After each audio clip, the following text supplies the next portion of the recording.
Quantum number से हम start करते हैं ना, जो हमारा नेक्स्ट सेक्शन है, डिस्कशन एंड में करेंगे। तो आप लोग नेक्स्ट हेडिंग डाल लो, क्वांटम नंबर्स, है ना। नेक्स्ट हेडिंग डाल लो आप लोग, क्वांटम नंबर्स। ठीक है, नेक्स्ट सेक्शन है इस चैप्टर का।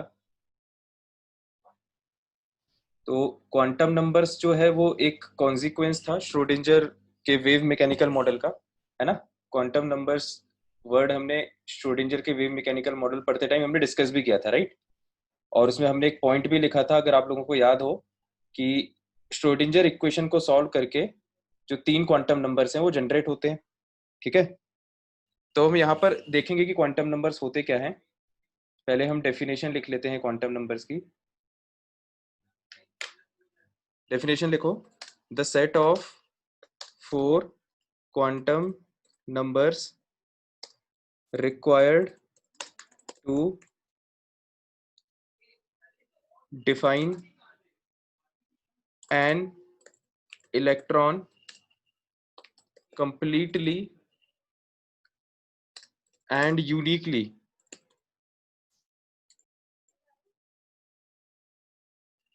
यहाँ पर हमें क्वांटम नंबर्स वर्ड यूज नहीं करना था, नंबर्स वर्ड यूज करना था ना।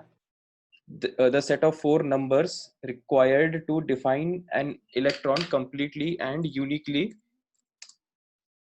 in an atom, है ना, are called quantum numbers.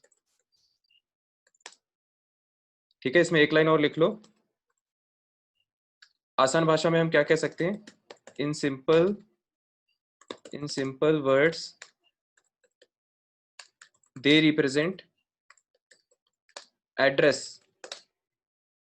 Of an atom, है ना, sorry, of an electron in an atom. आसान भाषा में हम ये कह सकते हैं कि ये जो 4 नंबर्स हैं ये किसी इलेक्ट्रॉन का एक एटम में एड्रेस बताते हैं, है ना। दोबारा हम एक बार डेफिनेशन रीड कर लेते हैं। The set of 4 numbers required to define an electron completely and uniquely in an atom are called quantum numbers. इसको आप इस तरह से समझ सकते हो कि जैसे आप लोगों का जो आधार कार्ड होगा, है ना, सभी लोगों के पास एक आधार कार्ड है ना, जो इस तरह का एक रेक्टेंगुलर दिखता है, राइट, जिसमें शायद यहाँ पर एक गंदी सी फोटो होती है अपन सबकी, है ना। फिर यहाँ पे होता है नेम, फिर यहाँ पे होता है एड्रेस, यहाँ पे होता है डेट ऑफ बर्थ, और यहाँ पर एक बड़ा सा 16 डिजिट नंबर होता है ना। इस तरह का एक 16 डिजिट नंबर होता है अपने आधार कार्ड में।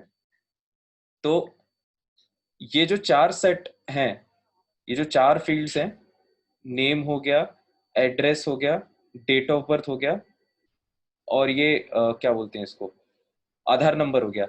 ये तो आप मान सकते हो ना कि कोई भी इंडिविजुअल जो इंडियन नेशन में बिलोंग कर रहा होगा, उसके ये चारों फील्ड्स सेम नहीं हो सकते, है ना। कोई भी आप रैंडमली 2 इंडिविजुअल पकड़ लो, उसमें चारों फील्ड्स एक साथ सेम नहीं होंगे। ठीक है, तो कहने का मतलब ये कि जैसे अगर कोई ट्विंस भी होंगे, है ना, ट्विंस भी होंगे तो उनका नेम अलग होगा, एड्रेस सेम होगा, डेट ऑफ बर्थ सेम होगा, उनका ये नंबर तो अलग होगा ही। ठीक है, इसको अपन यूनिक आइडेंटिफिकेशन नंबर भी बोलते हैं, है ना, आधार नंबर, जो कि एक इंडिविजुअल को यूनिकली आइडेंटिफाई करता है।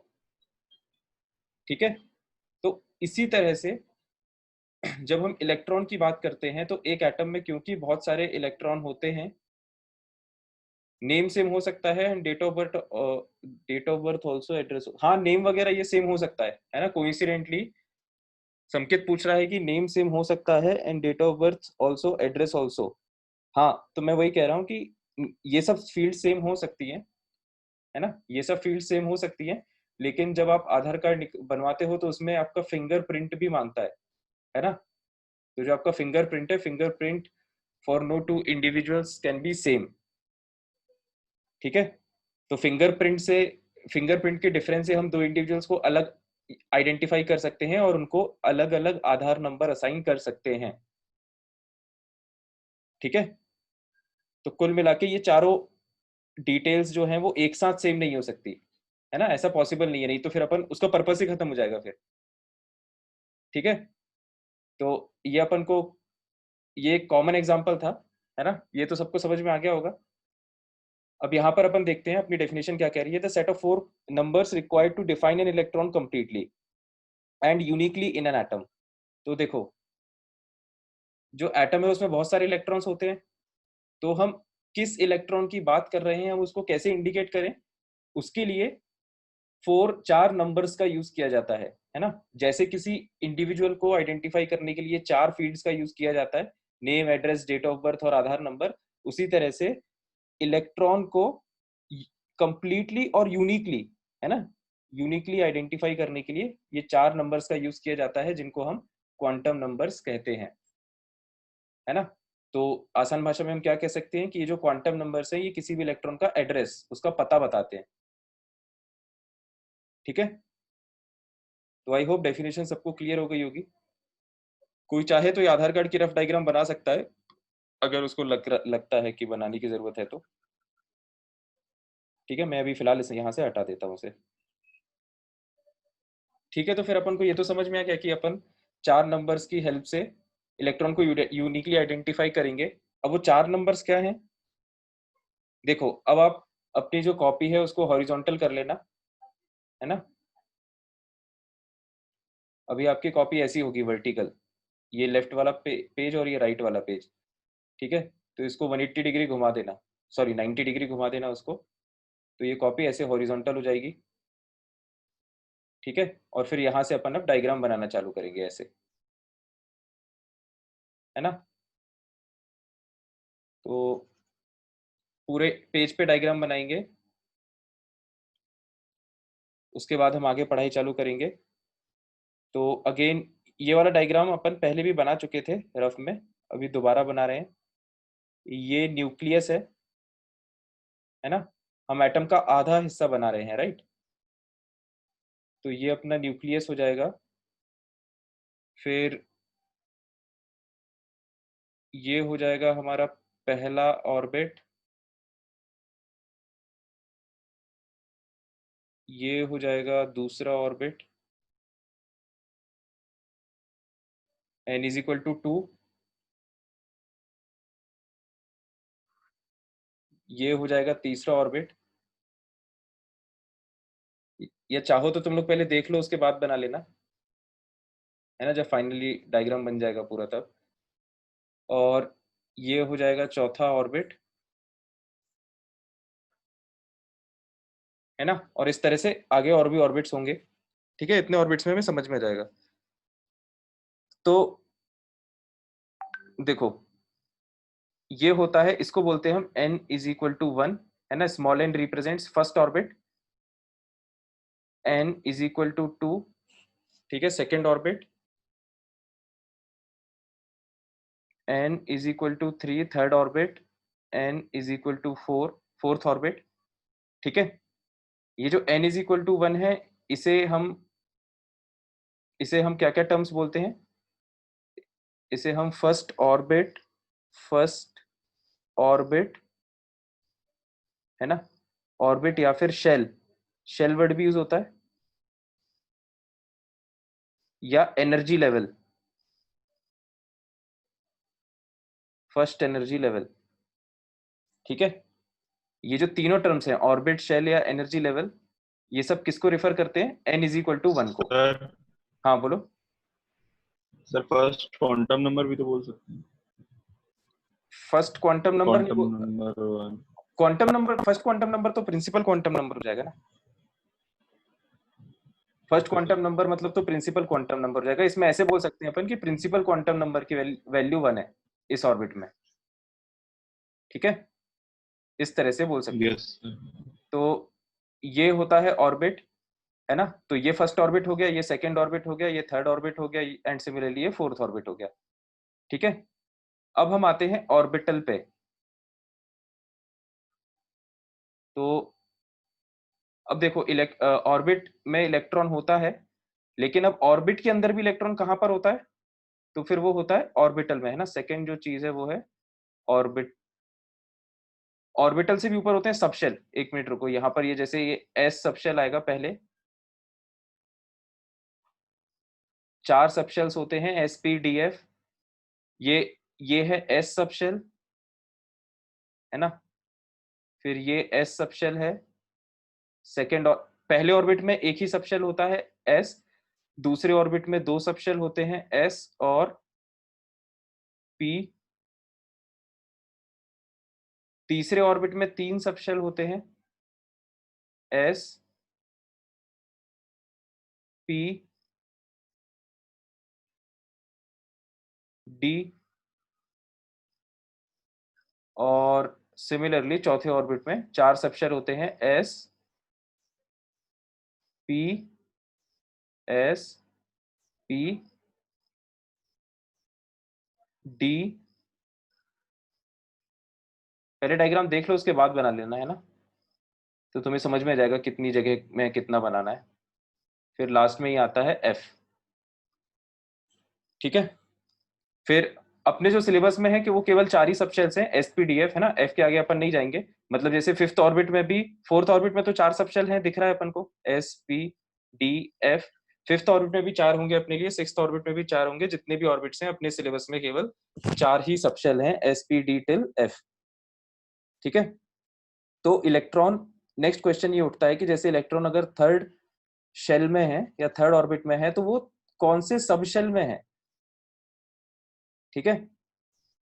तो ऐसे अपन इलेक्ट्रॉन के और एग्जैक्ट लोकेशन पे पहुंच गए कि वो कौन से सबशेल में है, ठीक है? फिर इसके बाद आते हैं सबशेल के अंदर ऑर्बिटल्स। पहले अपन इसका मतलब लिख लेते हैं। ये एक सबशेल रिप्रेजेंट करते हैं, है ना? पी भी अपने आप में एक सबशेल है और एस भी अपने आप में क्या है, एक सब शेल, है ना? नाम से समझ में आ रहा है, शेल के अंदर का हिस्सा, है ना? शेल ये बड़ा वाला हिस्सा है और इसके जो पार्ट्स होंगे उसको बोल देंगे सब शेल, ठीक है? तो ये अपना सब शेल हो गया। फिर अब इसमें नेक्स्ट आता है ऑर्बिटल्स। तो देखो, हर एक डब्बा एक ऑर्बिटल को रिप्रेजेंट करता है ना? ये जो एक डब्बा है, एक बॉक्स एक ऑर्बिटल को रिप्रेजेंट करता है। ये कौन सी ईयर में डिस्कवर हुआ था, इस ये तो मेरे को भी याद नहीं है यार, एनसीईआरटी में देख लेना अगर दिया हो तो, ठीक है? तो ये ये जो बॉक्स है, ये सब श्रोडिंजर ने डिस्कवर किया है, तो वो सब 1924 के आसपास ही हुआ होगा, है ना? ये एक बॉक्स है तो इसको एस का एक ऑर्बिटल बोलेंगे। फिर एस सबशेल में यहाँ पर भी एक ऑर्बिटल है। अब यहाँ पर देखो, पी सबशेल में 3 ऑर्बिटल होते हैं, ये अपन को याद रखना है ना? तो ये जो एक डब्बा है ये एक ऑर्बिटल को रिप्रेजेंट करेगा, ठीक है? तो पी सबशेल में 3 ऑर्बिटल है ना? जितने डब्बे उतने ऑर्बिटल। तो पी सबशेल में 3 ऑर्बिटल होंगे यहाँ पर, और यहाँ पर डी सबशेल में 5 ऑर्बिटल होंगे, ठीक है? फिर अगेन यहाँ पर एस में एक, पी में 3 ऑर्बिटल, और जो डी सबशेल है उसमें 5 ऑर्बिटल होंगे, और जो एफ सबशेल है उसमें 7 ऑर्बिटल होंगे। 1 2 3 4 5 6 और ये 7 डब्बे हो गए, ठीक है? तो हर ये जो एक गुलाबी डब्बा है ये अपने आप में एक ऑर्बिटल को रिप्रेजेंट कर रहा है, ठीक है? तो अब ये ऑर्बिटल अलग अलग टाइप के कैसे होते हैं?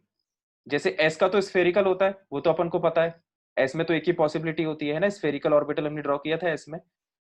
फिर जैसे हम पी में बात करें तो पी में 3 टाइप के ऑर्बिटल होते हैं। एक पी एक्स, ठीक है, जो एक्स एक्सिस के अलॉन्ग इंक्लाइंड होगा, इसके डायग्राम्स बने हुए हैं। दूसरा पी वाई और तीसरा पी जेड। ये 3 टाइप के ऑर्बिटल होंगे पी सबशेल में, ठीक है? तो same P X P Y P Z यहाँ भी आ जाएगा। डी का अपन यहाँ पे लिख लेते हैं। डी के 5 ऑर्बिटल अपन को पता है, D X Y, D Y Z, D X Z. फिर एक होता है डी जेड टू, है ना, 2 पावर वाले। फिर एक होता था D X two Y two, ठीक है? तो ये डी के 5 ऑर्बिटल हो गए। इन सबके डायग्राम्स हमने देखे श्रोडिंगर में। px py pz ऑर्बिटल है ना, p सब शेल के, बिल्कुल सही बात है ना। ये px py pz जो है ये p सब शेल के ऑर्बिटल है 3, ठीक है। फिर बाकी f के ऑर्बिटल तो अपने सिलेबस में है नहीं, है ना। तो f में कौन से टाइप के ऑर्बिटल्स होते हैं वो अपन को नहीं देखना है, बस अपन को ये याद होना चाहिए कि f में 7 ऑर्बिटल्स होते हैं, ठीक है। तो बस अब ये एग्जैक्ट अपन लोकेशन पे पहुंच गए। सर s के ऑर्बिटल क्या है, s का एक ही ऑर्बिटल होता है ना, स्फेरिकल, तो इसलिए अपन ने एक ही डब्बा बनाया है, ठीक है। तो s का नाम तो ऐसे ही होता है, उसका इस तरह से कुछ नाम नहीं होता है, जैसे p के ये ऑर्बिटल px py pz नाम से होते हैं, ऐसे s का ऐसे ही होता है ना। इसलिए अपन ने इसके ऑर्बिटल का अलग से कुछ नाम नहीं लिखा है, ठीक है संकेत। तो बस अब लास्ट में अपन को क्या ध्यान में रखना है, इस ऑर्बिटल में अपन को इलेक्ट्रॉन रखना है। तो एक ऑर्बिटल में कितने इलेक्ट्रॉन आते हैं, 2 इलेक्ट्रॉन, है ना। एक ऑर्बिट में 2 इलेक्ट्रॉन आते हैं। ये इलेक्ट्रॉन का डायग्राम ऐसे क्यों बनाया है ये अभी बाद में समझेंगे अपन, ठीक है। तो एक ऑर्बिटल में इस तरह से मैक्सिमम 2 इलेक्ट्रॉन आ सकते हैं, ठीक है। तो जैसे फॉर एग्जांपल अगर किसी एटम के, मतलब आपने जैसे इलेक्ट्रॉन फिल कर दिए, है ना, एस ऑर्बिट, जैसे मान लो अपन सोडियम की बात कर रहे हैं, है ना, सोडियम की, या सोडियम की भी नहीं, थोड़ा और कॉम्प्लिकेटेड एटम ले लो, जैसे स्कैंडियम, जैसे हम स्कैंडियम की बात कर रहे हैं ना, हम स्कैंडियम का एग्जांपल कंसीडर कर रहे हैं। तो स्कैंडियम का एटॉमिक नंबर होता है 21। तो इसमें 21 इलेक्ट्रॉन्स हमें भरने हैं। तो देखो फिर 21 इलेक्ट्रॉन्स कैसे भरते हैं, ये पहला इलेक्ट्रॉन, दूसरा इलेक्ट्रॉन, है ना। ये इलेक्ट्रॉन फिल कैसे करते हैं ये अभी टॉपिक आएगा, है ना। तो इस पे अभी ये मत पूछना कि ये कौन से रूल को फॉलो करते हुए अपन फिल कर रहे हैं, बस ये देख लो कि ये फिल करने के बाद दिखेगा कैसे डायग्राम, ठीक है। तो पहला, दूसरा, तीसरा, चौथा इलेक्ट्रॉन, 5 6 7 8 9 10 11 12 13 14 15 16 17 18 19 20 21, ठीक है। तो 1s2 2s2 2p6 3s2 3p6 फिर 4s2। एक मिनट रुको, ये यहाँ पे इलेक्ट्रॉन यहाँ पे नहीं आता, ये 4s2, ये मतलब ये रूल अभी अपन आगे पढ़ेंगे कि थर्ड ऑर्बिट का जब p सब शेल भर जाता है, मतलब ये वाला थर्ड ऑर्बिट का जब p सब शेल भर जाता है तो उसके बाद इलेक्ट्रॉन, उसके बाद इलेक्ट्रॉन यहाँ पे जाता है। तो ये 4s के 2 इलेक्ट्रॉन भरेंगे, फिर ये d का वापस भरता है ना। तो ये भी इलेक्ट्रॉन फिल कैसे किए ये भी अपन रूल्स पढ़ेंगे तो समझ में आ जाएगा। सर तो इलेक्ट्रॉन n इज इक्वल, संकेत पूछ रहा है कि electron n is equal to 1 में s सब शेल में, n इज इक्वल टू 1 में मतलब इसमें, सर नहीं सॉरी, इसमें s सब शेल में जो सर्कल है, मतलब सर्कल ये वाला, उसकी बॉर्डर पे रोटेट करेगा क्या, ये अपन डिस्कशन पहले कर चुके हैं। s ऑर्बिटल में अगर इलेक्ट्रॉन है ना, s ऑर्बिटल में एक अगर इलेक्ट्रॉन है, इसका मतलब s ऑर्बिटल एक स्फीयर होता है ना, s ऑर्बिटल एक स्फीयर होगा, ठीक है। इस तरह का डायग्राम अपन ने पहले भी बनाया था जब हम ऑर्बिटल समझ रहे थे। s ऑर्बिटल एक स्फीयर होता है और इस स्फीयर में, इस स्फीयर में इलेक्ट्रॉन कहीं भी हो सकता है ना। ये जो 2 इलेक्ट्रॉन है ये इस पूरे स्फीयर में कहीं भी हो सकते हैं, ठीक है। सर्कल में मतलब उसके स्फीयर में, तुम ये ब्राउन वाले सर्कल की बात कर रहे हो क्या?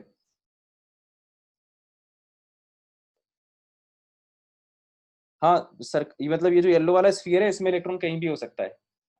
नहीं सर, जो अपन ने 1s में से जो वो डायग्राम बनाए थे ना, एक्स वाई पे सर्कल था ये, तो उसकी उसमें ही रहेगा इलेक्ट्रॉन। 1s का कौन सा डायग्राम? तो जो अपन ने उसके पे अभी पढ़ रहे थे, पिछले पिछले लेक्चर में पढ़ा था। 1s का ये वाला डायग्राम, ये स्फीयर होता है 1s का ऑर्बिटल, ऐसा कुछ? हाँ सर, यही वाला। हाँ तो मैं वही तो कह रहा हूँ कि ये जो यहाँ पर अपन ने एटम का आधा हिस्सा बनाया ना, ये न्यूक्लियस है, ठीक है। हाँ और अपन ने जो अभी पिछले पेज पे डायग्राम बनाया वो केवल इतना आधा हिस्सा बनाया है। तो मतलब उसी एरिया में रहेगा हाँ ना हाँ कि बिल्कुल हम। बिल्कुल, ये जो एस के ये जो 2 इलेक्ट्रॉन है ना, ये वाले जो हरे डब्बे में बने हुए हैं, ये हाँ इस रीजन में कहीं भी हो सकते हैं, है ना। ये 1s का ऑर्बिटल है। सर, तो फिक्स पार्ट रहता है क्या चल रोटेट करने का? कैसा? फिक्स पाथ रहता है कि मतलब कहीं भी जाता रहता है? कहीं भी रह सकता है, मतलब इस रीजन में कहीं भी रह सकता है वो, इस रीजन में वो कहीं भी रह सकता है, ठीक है। यस। तो अब अपन कहीं भी नहीं दिखाएंगे ना, क्योंकि नहीं तो अपन को कंफ्यूजन हो जाएगा, इसलिए अपन एक फिक्स बॉक्स में दिखाते हैं। ये तो अपन कहीं भी कैसे दिखा दे, फिर वो बार बार अलग अलग डायग्राम बनाने पड़ेंगे ना कहीं भी दिखाने के लिए, यस सर। ठीक है। तो इसलिए समझ में आ जाए अच्छे से, इसलिए अपन इनको एक ही लाइन में दिखा देते हैं, है ना, ताकि समझ में आ जाए अपन को फॉर्मेशन कैसा होता है, ठीक है। ऑर्बिटल में कैसे इलेक्ट्रॉन्स ऑक्यूपाई होते हैं, ये अपन जब ऑर्बिटल के शेप्स पढ़ रहे थे उसमें इस तरह का डायग्राम पहले भी बनाया था, उसमें आप लोग देख सकते हो, है ना। अगर किसी को यस सर। डाउट, एक सेकेंड, तो ये जो येलो वाला रीजन है, अब मैं इसको रब कर देता हूँ, है ना। तो ये डायग्राम बहुत इंपॉर्टेंट है, ये आपको ध्यान में रखना है। अगर ये डायग्राम आपको याद है, मतलब आपको क्वांटम नंबर सारे याद रहेंगे, ठीक है। तो अब इसमें देखो यूनिकली आइडेंटिफाई हम कैसे कर लेते हैं। अभी हम शॉर्ट में लिख रहे हैं पहले, है ना, उसके बाद हम डिटेल में लिखेंगे। तो देखो 4 क्वांटम नंबर्स कौन कौन से होते हैं।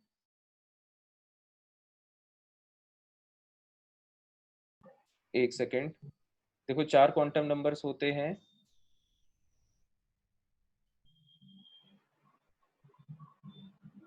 प्रिंसिपल क्वांटम सबशेल की नंबर, डेफिनेशन नहीं लिखनी?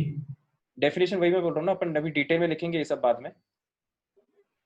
प्रिंसिपल क्वांटम नंबर, ये क्वांटम नंबर वर्ड में हटा देता हूँ, है ना, बार बार लिखना की जरूरत नहीं है, केवल अपन मेन वर्ड लिख लेते हैं। पहला होता है प्रिंसिपल क्वांटम नंबर, दूसरा होता है अजीमुथल क्वांटम नंबर, तीसरा होता है मैग्नेटिक क्वांटम नंबर, और चौथा होता है स्पिन क्वांटम नंबर, ठीक है। तो ये आपको इसी, सर हाँ बोलो। सर ये अभी लिखना है कि नहीं, बाद में लिखेंगे? ये पहले ये जब ये क्वांटम। डायग्राम बना लोगे ना उसके बाद लिख लेना ये। तो अगर ये डायग्राम बनाया है तो यस। लिख लो, और नहीं बनाया तो मत लिखो, ठीक है। बाद में लिख लेना, कोई दिक्कत नहीं है, तो छोटी सी टेबल है, 30 सेकंड में लिख लोगे, है ना। अभी पहले सुन समझ लो ध्यान से, कोशिश करो कि यहीं पे याद हो जाए। देखो इसी ऑर्डर में अपन को याद रखना है, ये 4 क्वांटम नंबर है ना। तो प्रिंसिपल क्वांटम नंबर मतलब पी, एजीमुथल ए, मैग्नेटिक एम, और स्पिन एस, है ना, पाम्स। ये पाम्स एब्रीविएशन आप लोगों को याद होना चाहिए। मेरे को लगता है ये आसान है, जनरली याद हो जाता है स्टूडेंट को एक बार में, ठीक है। तो अब इसको रिप्रेजेंट कैसे करते हैं, सिंबल कौन कौन सा होता है। अगला कॉलम है सिंबल का, कि कौन से क्वांटम नंबर को अपन किस सिंबल से रिप्रेजेंट करते हैं। तो प्रिंसिपल क्वांटम नंबर को हम स्मॉल एन से रिप्रेजेंट करते हैं, अजीमुथल को स्मॉल एल से रिप्रेजेंट करते हैं, मैग्नेटिक को स्मॉल एम से, और स्पिन को स्मॉल एस से, ठीक है। ये सिंबल्स भी आपको एग्जैक्टली याद होना चाहिए एज इट इज, है ना, क्योंकि कई फॉर्मूले में ये सिंबल्स डायरेक्ट यूज होते हैं। तो सिंबल्स भी आपको इसी ऑर्डर में याद रखने हैं, तो उसको आप इस तरह से याद रख सकते हो। मतलब मैंने इस तरह से याद कर रखा है, आप लोग देख लेना जैसे याद करना हो। एनएलएमएस, एनएलएमएस मतलब न्यूटन्स लॉज ऑफ मोशन, है ना। न्यूटन्स लॉज ऑफ मोशन को एनएलएम बोला जाता है, बहुत फेमस एब्रीविएशन है ये फिजिक्स में, ठीक है। तो इसको एनएलएम बोला जाता है, न्यूटन्स लॉ ऑफ मोशन। तो अगर ये वर्ड आप याद रखोगे तो इससे होपफुली पहले के 3 तो एज इट इज याद रहेंगे अपन को। और स्पिन का तो आसान रहता है, स्पिन का ये जो एस रहता है वही स्मॉल एस यहाँ पर आ जाता है, ठीक है। तो इस तरह से आप लोग चाहो तो याद रख सकते हो इसके सिंबल, है ना। अब इसकी हम वैल्यूज की बात करते हैं।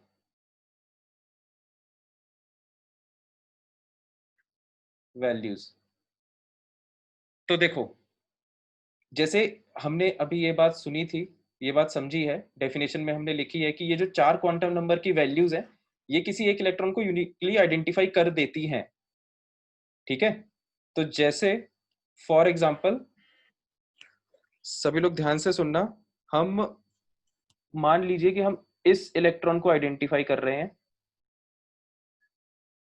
1 मिनट रुको, मान लो कि हम इस इलेक्ट्रॉन को आइडेंटिफाई कर रहे हैं, ये वाला इलेक्ट्रॉन, ये वाला है ना, जो मैंने येलो से सर्कल किया है, इस इलेक्ट्रॉन को हम आइडेंटिफाई कर रहे हैं या हमें आइडेंटिफाई करना है, ठीक है। तो कैसे हम एड्रेस के थ्रू, क्वांटम नंबर्स के थ्रू इस इलेक्ट्रॉन को यूनिकली आइडेंटिफाई कर सकते हैं। देखो, ये जो इलेक्ट्रॉन है, ध्यान से सुनना, ये 3rd ऑर्बिट में आ रहा है, ठीक है। तो इसका मतलब इस इलेक्ट्रॉन के लिए n की वैल्यू कितनी हो गई, 3, ठीक है। इस इलेक्ट्रॉन के लिए n की वैल्यू 3 हो गई, है ना, 3rd ऑर्बिट में ये इलेक्ट्रॉन है। तो अब 3rd ऑर्बिट में तो बहुत से इलेक्ट्रॉन है, तो इस पर्टिकुलर इलेक्ट्रॉन को हम कैसे आइडेंटिफाई करें, तो ये p सबशेल में आ रहा है ना, p सबशेल में ये इलेक्ट्रॉन आ रहा है। तो एक एजीमुथल क्वांटम नंबर वाली टेबल होती है जो हमने पिछले लेक्चर में भी बनाई थी, दोबारा बना लेते हैं, है ना, l की वैल्यू और सबशेल, ठीक है। तो l की वैल्यू 0, 1, 2, 3 क्या रिप्रेजेंट करता है, ये s subshell, p subshell, d subshell और f सबशेल। तो हमारा इलेक्ट्रॉन अगर p सबशेल में है, तो इसका मतलब p सबशेल के करस्पॉन्डिंग l की वैल्यू 1 होगी, है ना। तो l की वैल्यू कितनी हो जाएगी, 1, ठीक है। तो अब हमें ये पता चल गया कि हम इन 6 में से किसी एक इलेक्ट्रॉन की बात कर रहे हैं, जब हमें n और l की वैल्यू पता चल गई। अब स्पेसिफिकली ये 3rd बॉक्स में इलेक्ट्रॉन है, ये हम 3rd बॉक्स को कैसे रिप्रेजेंट करें, तो उसके लिए m की वैल्यू का यूज किया जाता है, ठीक है। तो ये हम पढ़ेंगे कि जो m की वैल्यू होती है,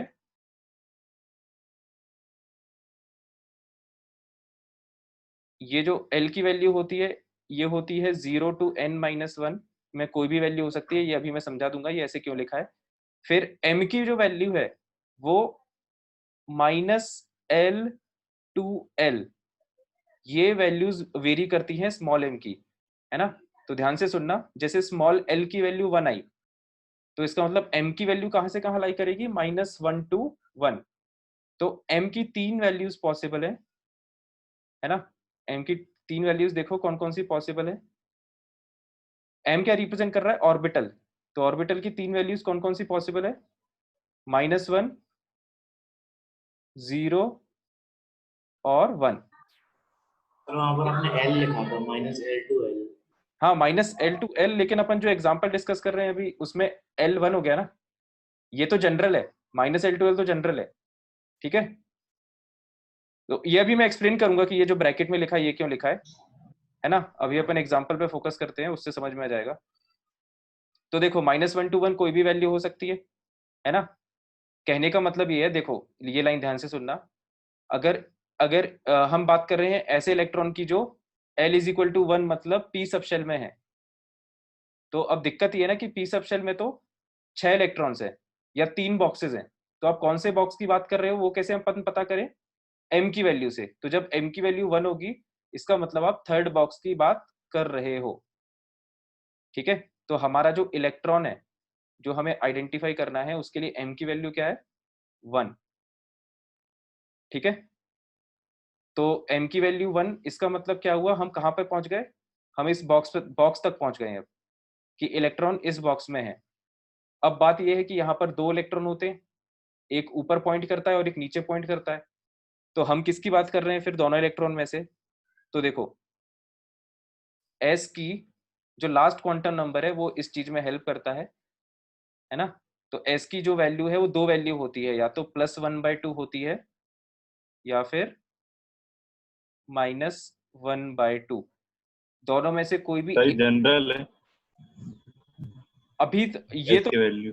ये +½ और -½ ये तो, हाँ ये तो हमेशा यूज होगा, मतलब ये जनरल है ना। s की या तो I value guess sir. s की या तो वैल्यू +½ होगी या वैल्यू -12 होगी किसी भी इलेक्ट्रॉन के लिए। ठीक है, तो इससे फिर हम आइडेंटिफाई कर लेते हैं कि जैसे 311, जैसे n की वैल्यू 3, l की वैल्यू 1 और m की वैल्यू 1। देखो n की वैल्यू 3 मतलब इलेक्ट्रॉन थर्ड ऑर्बिट में है ना। l की वैल्यू 1 मतलब वो p सब शेल में है। m की वैल्यू 1 मतलब वो थर्ड बॉक्स में है। और s की वैल्यू +12 ये वाला इलेक्ट्रॉन, तो -12 मतलब राइट वाला इलेक्ट्रॉन, है ना। इस तरह से ये देखो हमने इस इलेक्ट्रॉन को यूनिकली आइडेंटिफाई कर लिया इन क्वांटम नंबर्स की हेल्प से। ठीक है, सर ये हाफ प्लस हाफ और माइनस हाफ कैसे आया था प्रैक्टिकली? ये इन्होंने बस वैल्यू असाइन कर दी है। देखो ऐसा होता है कि जो इलेक्ट्रॉन है वो अपनी रोटेशन के अराउंड घूमता है ना। इलेक्ट्रॉनिक स्फेरिकल पार्टिकल है, तो वो अपनी एक्सिस के अलाउंग घूमता है ना। जैसे अर्थ अपनी एक्सिस के अलाउंग रोटेट करता है, वैसे इलेक्ट्रॉन भी अपनी एक्सिस के कारण रोटेट करता है।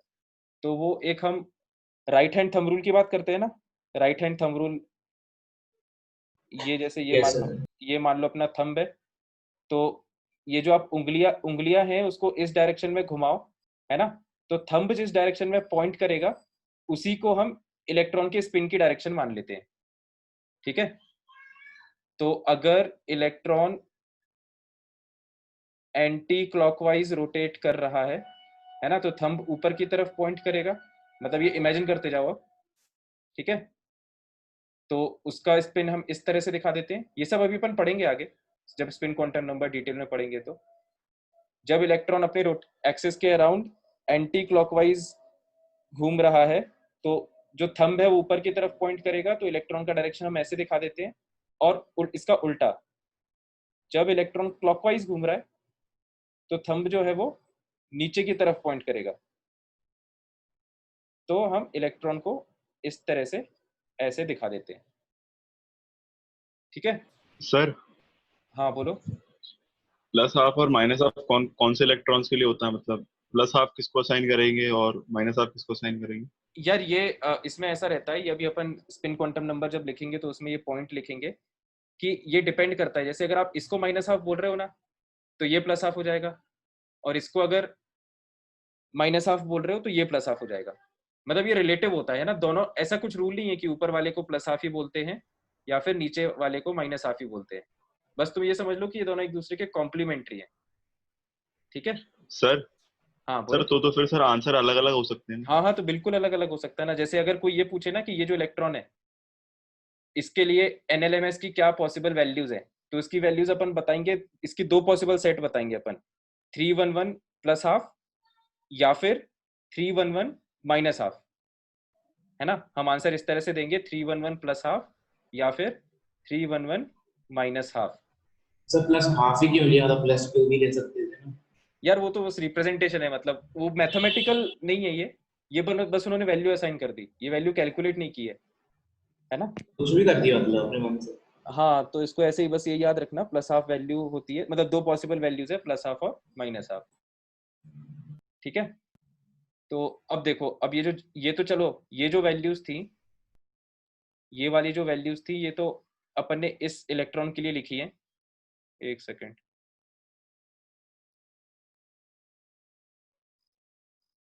हाँ, ये वाली जो वैल्यूज थी ये तो अपन ने इस इलेक्ट्रॉन के लिए लिखी है पर्टिकुलर। अब अपन जनरल देख लेते हैं। जनरल क्या है कि अगर कोई इलेक्ट्रॉन nth ऑर्बिट में है, ठीक है, अगर कोई इलेक्ट्रॉन nth ऑर्बिट में है, अब ध्यान से सुनना, मेन अपन को ये ब्रैकेट में जो वैल्यूज है ये याद रखना है। ये वैल्यूज बस अपन ने समझने के लिए लिखी है। अगर कोई इलेक्ट्रॉन nth ऑर्बिट में है तो इसका मतलब L की वैल्यू 0 से n-1 हो सकती है। जैसे फॉर एग्जांपल, अगर कोई इलेक्ट्रॉन फोर्थ ऑर्बिट में है, ध्यान से सुनना, यहीं पे समझ में जाएगा सब। अगर कोई इलेक्ट्रॉन फोर्थ ऑर्बिट में है, ठीक है, तो फोर्थ ऑर्बिट में जो इलेक्ट्रॉन्स होंगे उनके लिए L की वैल्यू 0 से n-1, मतलब n की वैल्यू अगर 4 है तो L की वैल्यू 0 से 3 में कुछ भी हो सकती है। ठीक है, L की वैल्यू 0 से 3 में कुछ भी हो सकती है। तो देखो, जब फोर्थ ऑर्बिट में हम हैं तो L की वैल्यू 0 से 3, जब L की वैल्यू 0 होगी मतलब S सब शेल, 1 P 2 D 3 मतलब F। ठीक है, तो इस तरह से जो nth ऑर्बिट है उसमें इतने सब शेल्स होते हैं, है ना, कितने सब शेल्स हो गए, n सब शेल्स हो गए, 0 1 2 अप टू n-1 मतलब n सब शेल्स हो गए। ठीक है, तो आई होप यहां तक सबको क्लियर हो गया होगा। अब जैसे अब आपने ये आइडेंटिफाई कर लिया कि हम कौन से पर्टिकुलर सब शेल में हैं, है ना, तो अपने इसका मतलब अपने L की वैल्यू फिक्स हो गई। जैसे मान लो इसी एग्जांपल में जब हमको ये पता चल गया था कि हम P सब शेल में हैं तो हमारी L की वैल्यू फिक्स हो गई थी, L की वैल्यू हमारी फिक्स हो गई थी 1। तो जो M की वैल्यू है वो हमेशा -L to L लाई करती है ना, ये सब अपन को रट के रखना है। ठीक है, तो जैसे हम P सब शेल की बात करें तो P के लिए L की वैल्यू 1 है, तो M की वैल्यू कहां से कहां तक लाई करेगी, -1 से 1। ये देखो -1 0 1, M की हर एक वैल्यू हर एक बॉक्स को इंडिकेट करती है। ठीक है, यहीं पर अगर अपनी L की वैल्यू 2i होती, है ना, L की वैल्यू अगर अपनी 2i होती तो हमारी M की वैल्यू हो जाती -2 से 2। ध्यान से सुनना, अब L की वैल्यू 2 मतलब D सब शेल, है ना, तो D सब शेल के लिए अब M की वैल्यू कहां से कहां तक आ रही है, -2 से 2। तो M की वैल्यू क्या क्या पॉसिबल है, -2 -1 0 1 और ये 2। ठीक है, तो M की ये जो 5 वैल्यूज आ रही हैं ये D सब शेल के जो 5 ऑर्बिटल्स हैं या 5 डब्बे हैं, हर एक M की वैल्यू एक डब्बे को इंडिकेट कर रही है D सब शेल के। कौन से D सब शेल के, थर्ड ऑर्बिट के D सब शेल के। ठीक है, तो ये समझ में आया ये फॉर्मूला अपन को कैसे यूज करना है। Yes sir. यस और बस तो अपन ने जब ये 3 क्वांटम नंबर अपन को पता चल गया, इसका मतलब अपन डब्बे तक पहुंच चुके हैं एग्जैक्टली कि हम कौन से डब्बे में हैं। बस अब उस डब्बे में इलेक्ट्रॉन की वैल्यू या तो +½ होगी या फिर -½ होगी, है ना, दोनों ही वैल्यू पॉसिबल है, कोई भी हो सकती है। ठीक है, तो ये था बेसिक क्वांटम नंबर्स का, ये अपन को एज इट इज ऐसे याद रखना है ना। 4 क्वांटम नंबर्स होते हैं पाम्स, उनके सिंबल ये होते हैं Newton's laws of motion NLM, last वाला S। और इतना तो अब अपन को आसानी से याद हो जाएगा क्योंकि इसके अपन ने ट्रिक बना ली है ना। आपको जो मेन अच्छे से याद रखना है वो ये वाला फॉर्मूला है, ये वाला जो पोर्शन है इतना, ये अच्छे से अपन को रट के रखना है ना। क्वांटम नंबर्स बहुत इंपॉर्टेंट है, इसमें इस तरह के बहुत क्वेश्चंस आते हैं। ये इलेक्ट्रॉन है, इसके लिए आप क्वांटम नंबर्स का सेट बता दो, NLMS की वैल्यूज। ठीक है, तो इसको अपन सर, को अच्छे से ये सब बोर ने करके बताया रखना। ये NLMS नहीं, ये तो इसका श्रोडिंगर नहीं मैकेनिकल सर, मॉडल का कॉन्सिक्वेंस है। NLMS नहीं सर, ये क्वांटम नंबर फोर्थ वाला। फोर्थ वाला मतलब ये स्पिन, सर क्वांटम नंबर मतलब सर ये principal quantum number equals to 4। नहीं ये उसने ऑर्बिट के बारे में बात की थी। किसने, बोर ने ऑर्बिट के बारे में बात की थी कि ऑर्बिट होता है जिसमें इलेक्ट्रॉन घूमता है, उसने बस इतना ही कहा था, है ना। इसको पॉलिश करके श्रोडिंगर ने पेश किया था, है ना, पॉलिश करके इन्होंने ये बोला था कि जो principal quantum number, principal word का मतलब होता है मोस्ट इंपॉर्टेंट क्वांटम नंबर या पहला क्वांटम नंबर। ठीक है, तो जो लैंग्वेज की पॉलिशिंग है और जो कॉन्सेप्ट्स को जो कंबाइन अच्छे से किया था वो एंड में श्रोडिंगर ने किया है ना, ऐसे समझ सकते हो, मतलब कंबाइंड एफर्ट्स हैं वो तो। सर एक डाउट है मेरे को। हाँ बताओ। सर श्रोडिंगर ने तो 3 क्वांटम नंबर आए थे ना उसकी इक्वेशन से, चौथा वाला कौन लाया और कौन सा था? चौथा वाला यही है, स्पिन क्वांटम नंबर। ये जो 3 है ये श्रोडिंगर की इक्वेशन से आते हैं, है ना, ये बात याद रखना, ये 3 श्रोडिंगर की इक्वेशन से आते हैं। और चौथा जो है फिर उन्होंने बाद में ये बता दिया कि ये भी श्रोडिंगर ने बताया था लेकिन श्रोडिंगर की इक्वेशन से नहीं आया था, है ना। ये तो बस ऐसे ही इन्होंने वैल्यूज असाइन कर दी कि जैसे एक ऑर्बिटल में अगर 2 इलेक्ट्रॉन है तो वो दोनों सेम स्पिन के नहीं हो सकते, है ना। एक्चुअल पॉइंट ये था कि अगर एक ही डब्बे में 2 इलेक्ट्रॉन हैं तो वो सेम स्पिन के नहीं हो सकते, उनमें ईगो प्रॉब्लम होने लगेगी, ऐसे समझ सकते हो। ठीक है, रिपल्शन होने लगेगा क्योंकि सेम मैग्नेटिक बिहेवियर आने लगेगा तो रिपल्शन होने लगेगा, है ना। तो अगर 2 इलेक्ट्रॉन को एक साथ रहना है तो उनका स्पिन मैंडेटरीली या नेसेसरीली ऑपोजिट होना चाहिए। ठीक है, तो बस सर ये अब समझ में नहीं आया सर। क्या सर रिपल्सिव क्यों होंगे अगर मतलब दोनों सीधे हो जाएंगे या दोनों उल्टे हो जाएंगे तो? दोनों सीधे हो जाएंगे तो वो जो रोटेशन एक ही डायरेक्शन में करेंगे ना, तो उससे उनका मैग्नेटिक मोमेंट एक ही डायरेक्शन में जनरेट होगा। ये इलेक्ट्रोस्टैटिक्स में और तुम मैग्नेटिज्म जब पढ़ोगे ना फिजिक्स में तब ये समझ में आएगा। अभी तुम बस इतना सा शॉर्ट में याद रख लो कि जब कोई चार्ज पार्टिकल एक ही डायरेक्शन में रोटेट करता है तो सेम मैग्नेटिक नेचर का हो जाता है। सेम मैग्नेटिक नेचर रिपेल करते हैं एक दूसरे को, है ना, opposite poles attract, same poles repel. ठीक है, यस। तो आप इस तरह से फिलहाल के लिए शॉर्ट में ऐसे याद रख सकते हो। तो उन्होंने यही कहा था कि जो अगर एक ही डब्बे में दोनों को साथ में रहना है तो नेसेसरीली उनका स्पिन ऑपोजिट होना चाहिए। तो उसके लिए फिर उन्होंने बोल दिया था कि स्पिन अगर किसी एक का स्पिन प्लस हाफ होगा तो दूसरे का माइनस हाफ होगा, या फिर अगर पहले वाले का माइनस हाफ था तो दूसरे वाले का उस केस में प्लस हाफ हो जाएगा। ठीक है, ये वैल्यूज इन्होंने असाइन कर दी थी। ठीक है, अब ये टेबल आप लोग बना लो, मतलब ये डायग्राम बना लो और उसके बाद वो टेबल बना लेना। ध्यान देना कि ये जो अपन ने वैल्यूज लिखी है ना 311, ये उस पर्टिकुलर इलेक्ट्रॉन के लिए लिखी है, ये वैल्यू तुम्हें याद नहीं करना है ना। ये जो 311 वैल्यूज हैं ये इस इलेक्ट्रॉन के लिए अपन ने लिखी हैं समझने के लिए। जो वैल्यूज हमें याद करना है वो ये रेड बॉक्स में मैंने एनसर्कल किया है। ठीक है, अब बना लो ये डायग्राम। डायग्राम थोड़ा बड़ा बनाना, क्लियर कट बनाना। ठीक है, सर ये इलेक्ट्रॉन्स का मतलब क्या न्यूट्रल मतलब चार्ज बना देते हैं क्या एक साथ? हाँ मतलब एक दूसरे को कैंसिल आउट कर देते हैं चार्ज को। एक एक एक डायरेक्शन में रोटेट करता है, दूसरा उल्टे डायरेक्शन में रोटेट करता है, जीरो तो हो जाएगा ना? हाँ तो जो एक दूसरे की जो फील्ड है वो उसको कैंसिल कर देते हैं, है ना। तो इस तरह से वो न्यूट्रल हो जाते हैं और स्टेबल रह पाते हैं दोनों एक दूसरे के साथ। Yes sir. तो शॉर्ट में अपना कंक्लूजन ये है कि एन की वैल्यू ऑर्बिट बताती है, एल की वैल्यू सबशेल बताती है, एम की वैल्यू ऑर्बिटल बताती है कौन से ऑर्बिटल में है, और एस की वैल्यू इलेक्ट्रॉन बताती है पर्टिकुलरली।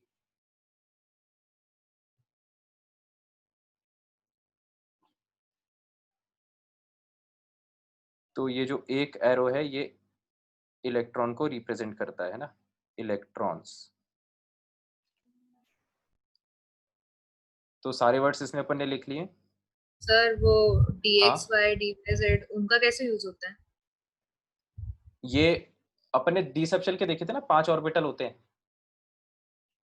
तो यस सर। ये एक एक डब्बा जो है वो एक ऑर्बिटल को रिप्रेजेंट करेगा। तो अगर इलेक्ट्रॉन इसमें है मतलब वो एक्चुअली dxy ऑर्बिटल में, इसमें है मतलब वो dyz ऑर्बिटल में है। मतलब ये यूज कुछ नहीं है, ये बस उसका ज्योमेट्रिकल वो बता रहे हैं। मतलब एक्चुअल में देखो, एक्चुअल में ये डायग्राम ऐसा नहीं होता। एक्चुअल में डायग्राम वो होता है जिसमें dyz ऑर्बिटल बना होगा यहाँ पे। अब मैं यहाँ पे dyz ऑर्बिटल इसलिए नहीं बना सकता क्योंकि वो बहुत कॉम्प्लिकेटेड हो जाएगा डायग्राम। dyz ऑर्बिटल का शेप ऐसे होता है ना, उसमें डबल लोब होते हैं। यस एक सर। एक लोब ऐसा होगा, दूसरा लोब ऐसा होगा, फिर 2 लोब नीचे जा रहे होंगे। तो ये यस 4 सर। लोब में मिला, इसमें जो अपन इलेक्ट्रॉन इंडिकेट करते हैं वो एक्चुअली मतलब रियलिटी में वो उन 4 लोब जो डीवाईजेड के हैं उनमें वो होगा।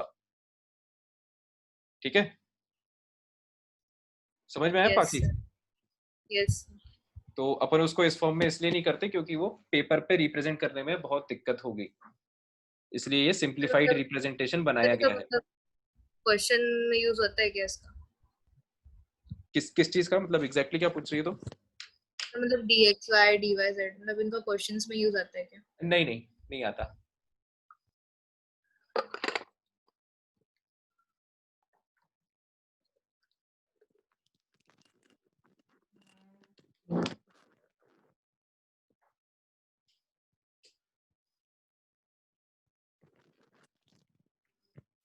बना लिया क्या ये?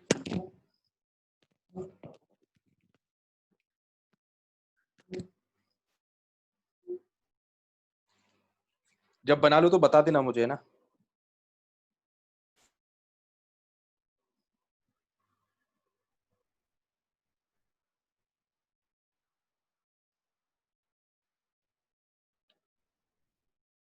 चलो ऐसा करो, तुम लोग आराम से बना लेना, ये बड़ा डायग्राम है ना, तुम लोग आराम से बना लेना क्लास के बाद, उसके लिए एक पेज छोड़ दो पूरा जिसने नहीं बनाया है, ठीक है। बाकी आप लोग ये लिख लो जल्दी जल्दी।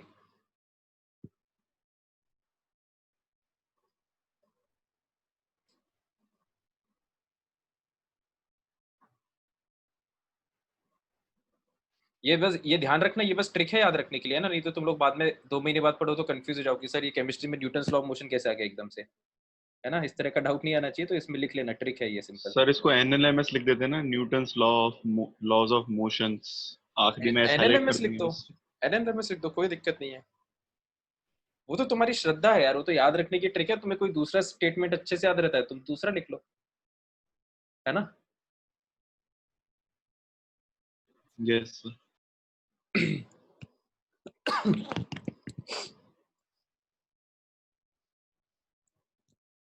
ठीक है, तो अब अपन आगे बढ़ते हैं। क्वांटम नंबर का एक अपन को बेसिक डेफिनेशन अपन ने पढ़ ली क्या होती है, चारों क्वांटम नंबर अपन ने फील कर लिए होते क्या है ना, और उन चारों का यूज क्या है वो भी अपन ने फील कर लिया है। अब अपन थ्योरेटिकली चीजें लिख लेते हैं जो जो लिखने की आवश्यकता है एक एक करके।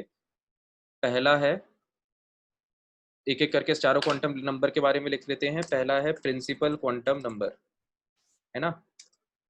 सारे पॉइंट्स बहुत आसान है, बस डायग्राम ध्यान में रखना माइंड में कि डायग्राम हमने क्या बनाया था, ठीक है। तो हम प्रिंसिपल क्वांटम नंबर की बात करते हैं, तो इसमें जो जो इम्पोर्टेंट पॉइंट्स है वो हम लिख लेते हैं, है ना। इट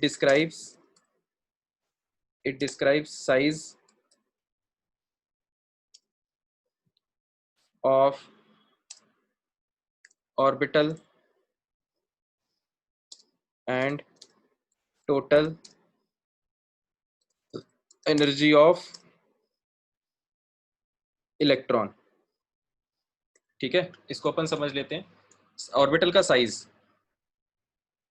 कैसे डिस्क्राइब करता है ये, कि जैसे जैसे मान लो हम एस ऑर्बिटल को अगर कंपेयर करें, है ना, एस ऑर्बिटल को अगर हम कंपेयर करें तो ऑर्बिटल तो सेम है एस, तो हमें ऐसा लग सकता है कि साइज सेम होगा चारों एस ऑर्बिटल का। लेकिन जैसे ये वाला एस ऑर्बिटल अगर 1s का है, मतलब पहले ऑर्बिट का एस ऑर्बिटल है, ये दूसरे ऑर्बिट का एस ऑर्बिटल है, ये तीसरे का है, ये चौथे का है, तो जो चौथे ऑर्बिट का एस ऑर्बिटल है वो ज्यादा क्या होगा, बड़ा होगा साइज में, ठीक है, वो ज्यादा बड़ा होगा। और ये बात लॉजिकल इसलिए भी है क्योंकि आप देख सकते हो डायग्राम में चौथा ऑर्बिट न्यूक्लियस से ज्यादा दूर है, तो इसका जो एस ऑर्बिटल बनेगा, जो स्फीयर बनेगा, उसका रेडियस ज्यादा आएगा पहले ऑर्बिट के एस ऑर्बिटल की तुलना में। एनर्जी भी ज्यादा रहेगी क्या? एनर्जी की बात अभी अपन करेंगे, पहले साइज की बात पूरी कर लेते हैं। साइज का पॉइंट समझ में आ गया सबको, है ना। तो ये देखो एन की वैल्यू, प्रिंसिपल क्वांटम नंबर मतलब एन की वैल्यू, है ना, ब्रैकेट में लिख लेना, प्रिंसिपल क्वांटम नंबर मतलब स्मॉल एन की अपन बात कर रहे हैं, तो स्मॉल एन की वैल्यू अगर ज्यादा है इसका मतलब उस ऑर्बिटल का साइज ज्यादा होगा, ठीक है। फिर जैसे हम एनर्जी की बात करें तो ये तो हम बोर की थ्योरी से बता सकते हैं कि एन की वैल्यू जैसे जैसे बढ़ती जाती है हमारा एनर्जी बढ़ती जाती है ऑर्बिट की, है ना। ये वाले जो ऑर्बिट हैं ये लोअर एनर्जी पे होते हैं जो न्यूक्लियस के पास है, जो न्यूक्लियस से दूर है वो हायर एनर्जी पे होते हैं। तो इसका मतलब एन की वैल्यू जितनी ज्यादा है मतलब एनर्जी उतनी ज्यादा है। तो ये तो अपन ने बोर की थ्योरी में भी पढ़ा था, है ना। इन्होंने उसको दोबारा यहाँ पे रिपीट कर दिया है, तो इसको हम सिंपल लिख सकते हैं, energy is directly proportional to N, ठीक है, किसी इलेक्ट्रॉन के लिए, है ना। इसमें चाहो तो लिख भी लो, ये चीज हमने बोर की थ्योरी में भी पढ़ी थी, also read in Bohr's theory. Sir हाँ बोलो। और सर इन्फिनिटी पे, इन्फिनिटी पे n equals to infinity. N is equal to infinity पे एनर्जी सबसे मैक्सिमम हो जाती है ना, जीरो हो जाती है, जो कि बाकी सब वैल्यूज नेगेटिव होती है ना, ये यस। है ना। नेगेटिव साइन अपन को कंसीडर करना है, ये जितने अंदर वाले ऑर्बिट है इसमें एनर्जी का साइन हम नेगेटिव लगाते हैं और बाहर एनर्जी बढ़ती जाती है, ठीक है।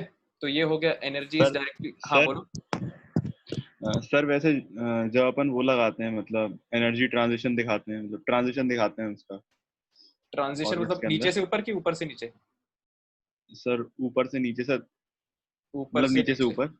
नीचे से सॉरी सर, ऊपर नीचे से मतलब ऊपर। जैसे इस तरह से, हाँ फिर? हाँ सर, जब दिखाते हैं सर, जब मतलब आखिरी में नेगेटिव वैल्यू आती है, मतलब ऑर्बिट वाला एक जैसे सर अपन फॉर्मूला लिखते हैं -13.6 जेड स्क्वायर ब्रैकेट के अंदर 1/n इक्वल्स टू, मतलब सर ये इन्फिनिटी पे जा रहा है। हाँ, जैसे मान लो ये इन्फिनिटी पे चला गया, ठीक है। Yes sir. हाँ तो और -13.6 1/n इक्वल्स टू, सर वही वाला फॉर्मूला, जेड स्क्वायर फिर नहीं, ब्रैकेट वो मतलब तो टाइम्स। वो तो तुम किस फॉर्मूले की बात कर रहे हो वो तो मैं समझ गया, लेकिन तुम क्या एग्जैक्टली जानना चाह रहे हो मेरे को वो नहीं समझ में आया। सर आपने कहा ना कि यहाँ पे नेगेटिव वैल्यू आती है, हाँ, ये तो अपन ने लेकिन सर पढ़ी जब पढ़ी है ना अपन, कि एनर्जी की वैल्यूज जो है वो यहाँ नीचे वाले ऑर्बिट्स में नेगेटिव होती है, और जैसे जैसे अपन ऊपर जाते हैं वैल्यू कम नेगेटिव होती जाती है, मतलब बेसिकली एनर्जी की वैल्यू बढ़ती जा रही है।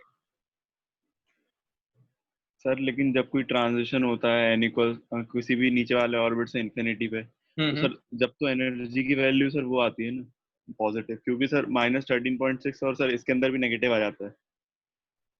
एनर्जी की वैल्यू पॉजिटिव, ट्रांजिशन जब वो वापस आता है ना, इलेक्ट्रॉन यहाँ से यहाँ जंप करके गया, जब इलेक्ट्रॉन वापस आ रहा है तो एनर्जी की वैल्यू पॉजिटिव आती है। तभी तो हम बोलते हैं कि ये जो फोटोन एमिट हुआ बैक ट्रांजिशन के कारण, इसकी एनर्जी पॉजिटिव है। इसकी एनर्जी अपन एच सी बाय लैम्डा के बराबर करते हैं, याद है? Yes sir. तो बैक ट्रांजिशन में एनर्जी डेल्टा ई की वैल्यू पॉजिटिव होती है, यहाँ पर तो डेल्टा ई नेगेटिव ही आएगा। समझ यस रहे सर। हो? तो yes.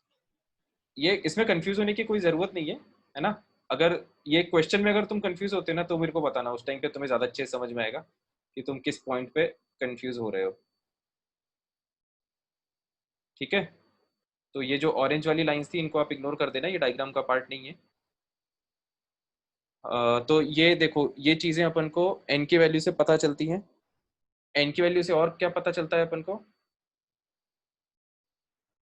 It represents it represents या इसको ऐसे लिख लो, नंबर ऑफ सब shells present in nth shell is equal to n, है ना? जैसे थर्ड शेल में कितने सब शेल्स होंगे? 3, SPD। ठीक है, तो nth शेल में कितने सब शेल्स होंगे ये अपन को n की वैल्यू से पता चल जाता है। और नंबर ऑफ ऑर्बिटल्स, ये जो फॉर्मूले हैं ये रटने की जरूरत नहीं है ना, ये फील हो जाना चाहिए आप लोगों को। अगर फील हो जाएगा तो क्वेश्चन में ऐसे ही सही हो जाएगा, इसको याद रखने की जरूरत नहीं पड़ेगी। Number of orbitals present in nth shell is equal to n square, है ना? Number of orbitals present in nth shell is equal to n square. ठीक है, तो ये भी आप देख सकते हो, ये फॉर्मूला भी कैसे सही है। जैसे अपन थर्ड शेल की बात करें तो उसमें 3 का स्क्वायर मतलब 9 डब्बे होंगे। तो थर्ड शेल में मतलब थर्ड ऑर्बिट में देख लो, 1 और 3 4, 4 और 5 9, 9 डब्बे हो गए, मतलब 9 ऑर्बिटल। ठीक है, फिर सर मुझे कंफ्यूजन हो गया। हाँ, किसमें? सर सबशेल और ऑर्बिटल में। सबशेल और ऑर्बिटल में? सबशेल ये एक एक करके देखो, एक मतलब ऐसे ऐसे समझ लो, अपन हाई एरिया से लो एरिया में जा रहे हैं। जैसे इससे आप पता चल गया कि आप कौन से शहर में रहते हो, है ना? ये शेल से पता चल गया। सब शेल मतलब कौन सी कॉलोनी में रहते हो, है ना? पी सब शेल। फिर ऑर्बिटल मतलब आप कौन सी गली में रहते हो, कॉलोनी में बहुत सारी गलियां होती है, आप कौन सी गली में रहते हो, गली नंबर। ठीक है, बस। और उसके बाद जैसे इलेक्ट्रॉन का एग्जैक्ट एस की वैल्यू मतलब आपका कौन सा घर है एग्जैक्टली उस गली में। Yes sir. तो एकदम फ्लो में ध्यान रखो, सबसे बड़ा होता है शेल, है ना? शेल का पार्ट होता है सब शेल।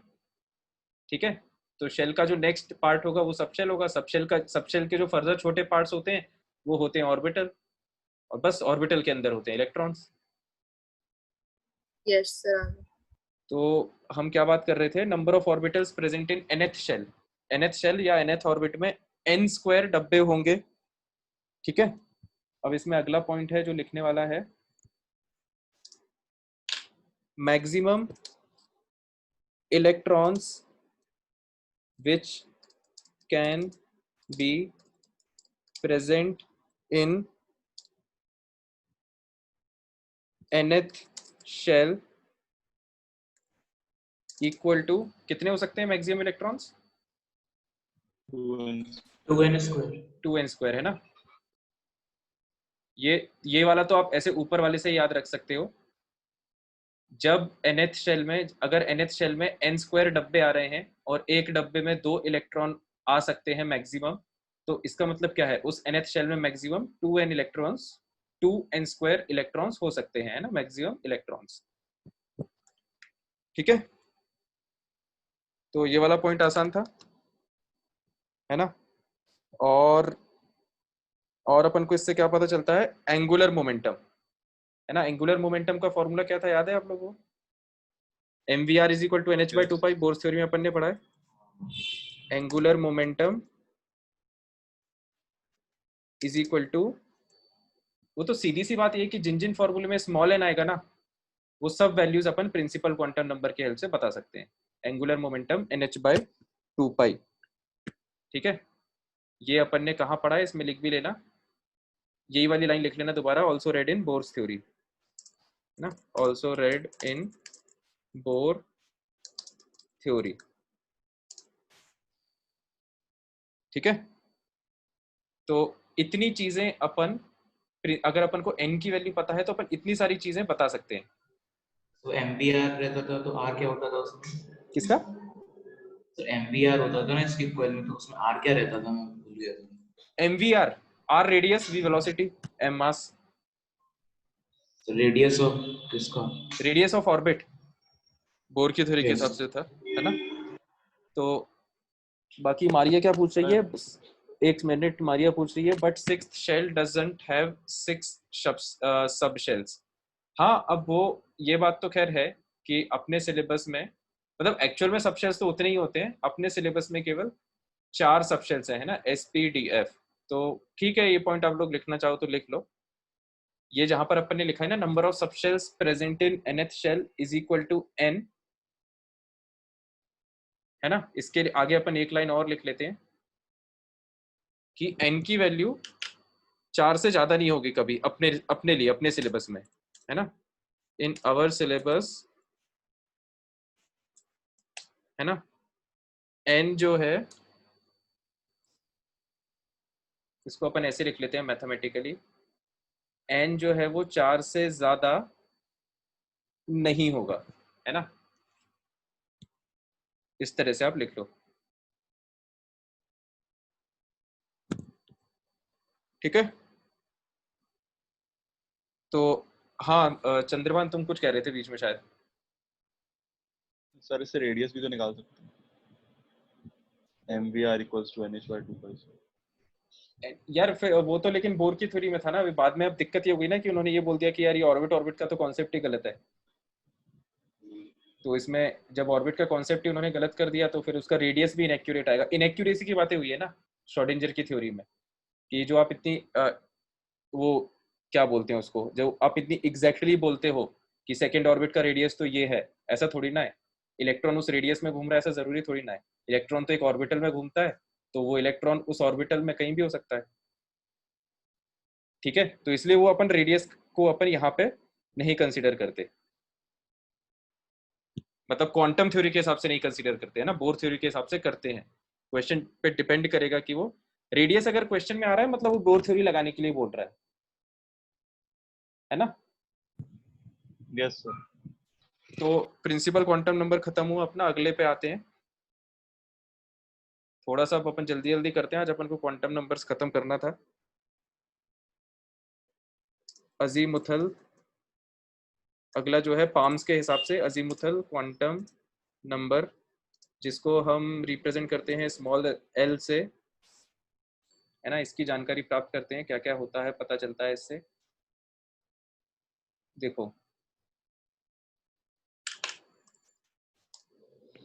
एल से हमको क्या पता चलता है, शेप ऑफ इलेक्ट्रॉन क्लाउड, है ना, एंड नंबर ऑफ सब shells in a shell. Shape of electron cloud, ठीक है। जैसे एल की वैल्यू अगर 0 आ रही है ना, एल की वैल्यू अगर 0 आ रही है मतलब एस ऑर्बिटल मतलब स्फेरिकल शेप टाइप का, पी ऑर्बिटल मतलब एल की वैल्यू अगर 1 आ रही है मतलब पी ऑर्बिटल, मतलब हम कह सकते हैं कि उसका डम्बल टाइप का शेप होगा। तो शेप ऑफ इलेक्ट्रॉन क्लाउड अपन को एल की वैल्यू से पता चलता है, और साथ में अपन को ये भी पता चलता है कि कितने सब शेल्स होंगे उस शेल में, है ना। तो जैसे एल की वैल्यू अगर 2 है एंड नंबर ऑफ सब shells in a shell, l की वैल्यू अगर 2 है तो एल की वैल्यू 2 मतलब एल की वैल्यू 2 मतलब डी। यार इसमें नंबर ऑफ सब शेल्स कैसे पता चलेगा, एक मिनट, ये पॉइंट तो गलत लिखा हुआ होगा। नंबर ऑफ सब शेल्स इन ए शेल, ये तो अपन को इससे पता चलता है, प्रिंसिपल क्वांटम नंबर्स। इसको इरेज कर लेना यार, ये अपन इससे नहीं बताते एल से, ये इसमें गलत लिखा हुआ है।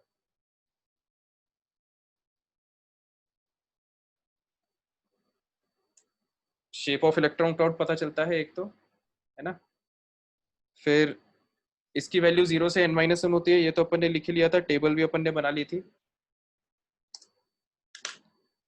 Number of orbitals in a subshell, number of orbitals in a subshell कितने होते हैं।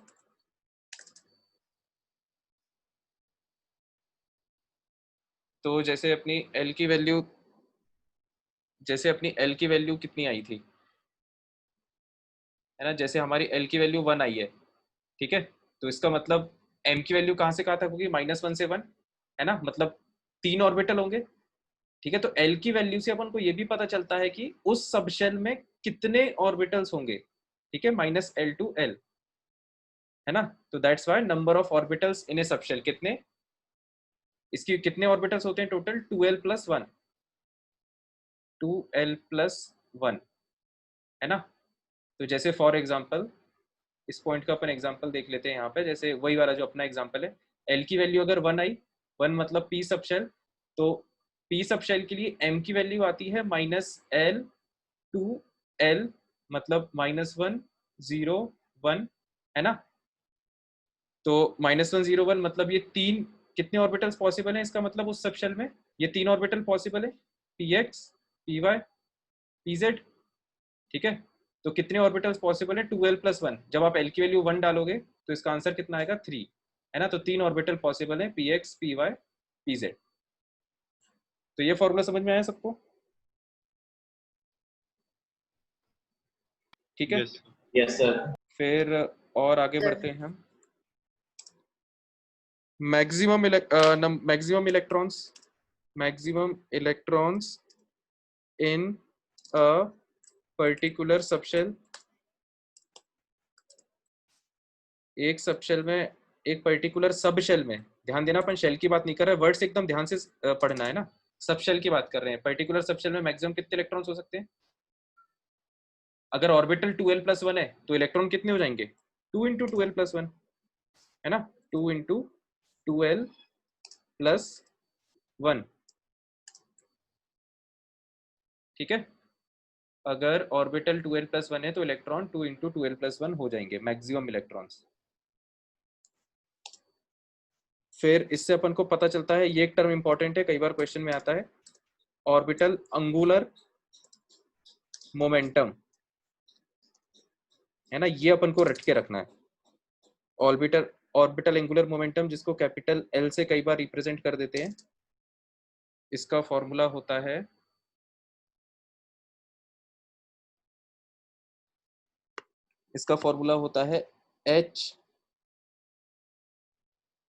h/2 पाई √m L इंटू L+1, ठीक है। L की वैल्यू तो अपन को पता है ना। इसको H क्रॉस से भी रिप्रेजेंट किया जाता है कई बार, H क्रॉस, है ना। H को अपन ने ऊपर से काट दिया थोड़ा, तो एक सेकेंड, H क्रॉस √L+1, ये H cross x actually, constant है h। H क्रॉस ही कांस्टेंट वैल्यू को बोल देते हैं। ये जितने कांस्टेंट्स है ना, इन सबको अपन ने इकट्ठा करके एक साथ लेके इसको एक कांस्टेंट बना दिया, जिसको H क्रॉस बोल दिया, ठीक है। तो ये रटने h वाला, यहाँ पे प्लैंक्स कांस्टेंट था क्या? हाँ, H जहां जहां भी आ रहा है वो पूरे में प्लैंक्स कांस्टेंट ही है, ठीक है, अनलेस स्टेटेड अदरवाइज। H हर जगह प्लैंक्स कांस्टेंट है। तो ये अपन को रट के रखना है। ऑर्बिटल एंगुलर मोमेंटम, ध्यान रखना, ये बात इंपॉर्टेंट है, ये होता है ऑर्बिट एंगुलर मोमेंटम, है ना। शेल का एंगुलर मोमेंटम या ऑर्बिट का एंगुलर मोमेंटम nh/2π, और ये होता है orbital angular momentum h/2π √L into L+1। तो क्वेश्चन ध्यान से पढ़ना और फॉर्मूला ध्यान से लगाना, ठीक है। तो ये सब चीजें अपन को ये सेकेंड क्वांटम नंबर से पता चलती है। आई होप ये सबने नोट कर लिया होगा। फिर थर्ड है यहाँ पे पाम्स के हिसाब से, तीसरा था magnetic quantum number. Magnetic quantum number जिसको स्मॉल m से रिप्रेजेंट किया जाता है। इसमें इससे हमें क्या क्या पता चलता है, देखिए।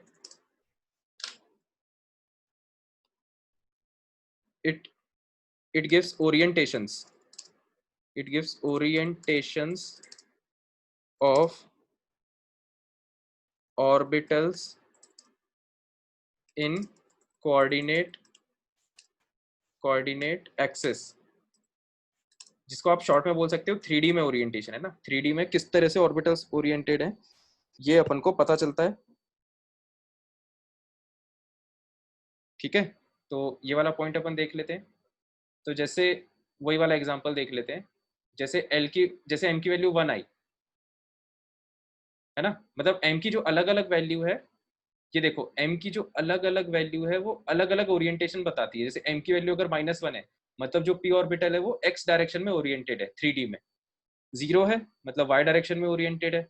1 है मतलब z डायरेक्शन में ओरिएंटेड है, ठीक है। Same goes for d orbitals. तो जो m की अलग अलग वैल्यूज है, वो वाला ऑर्बिटल कैसे ओरिएंटेड है कोऑर्डिनेट एक्सिस में या 3D में, ये चीज हमें m की वैल्यू से पता चलता है, ठीक है। तो इसमें तो इतना ही था। फिर चौथा लास्ट क्वांटम नंबर है स्पिन क्वांटम नंबर, है ना।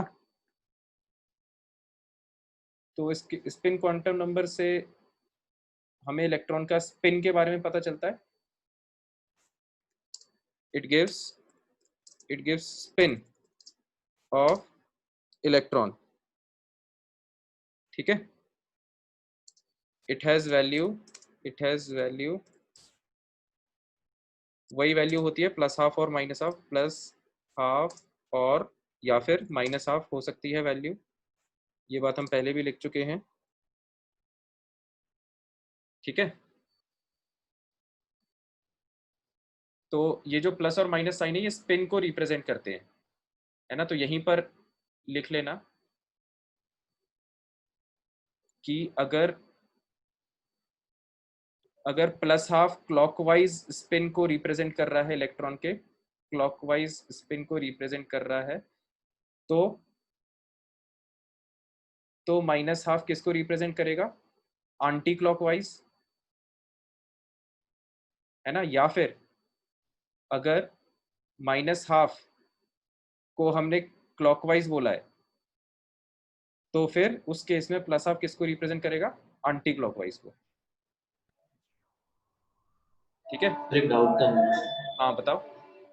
तो एजीमुथल वो शेप कैसे बताता है, ये समझा दीजिए। कौन सा shape?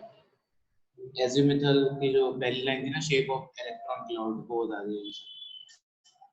Shape of electron cloud, ये अब ये हाँ शेप सर, अपन को, ये एक्चुअली अपन को याद है ना ये अपन ने रट के रखा है कि s ऑर्बिटल का जो शेप है वो स्फीयर होता है, p ऑर्बिटल का जो शेप है वो, एक मिनट रुको, s ऑर्बिटल का जो शेप है वो स्फीयर होता है, p ऑर्बिटल का शेप डंबल होता है, d ऑर्बिटल का डबल डंबल होता है। ये अपन ने रट के रखा है। तो अगर अपन को l की वैल्यू पता है, जैसे l की वैल्यू 1 है, मतलब अपन को ये पता चल गया p ऑर्बिटल है, मतलब अपन को उसका शेप भी पता चल गया। Yes sir. ठीक है, इस तरह से ये वैल्यू शेप बताती है। सर प्रिंसिपल में जो एंगुलर मोमेंटम है और जो एजीमुथल में ऑर्बिटल एंगुलर मोमेंटम है, उन हाँ, दोनों में डिफरेंस होता है। दोनों में डिफरेंस? दोनों में डिफरेंस क्या है? हाँ। तो अलग अलग टर्म्स है ना, ये ऑर्बिट का एंगुलर मोमेंटम है और वो ऑर्बिटल एंगुलर मोमेंटम है, मतलब टर्म वाइज डिफरेंस है, फॉर्मूला अलग अलग है, वैल्यू अलग अलग आएगी।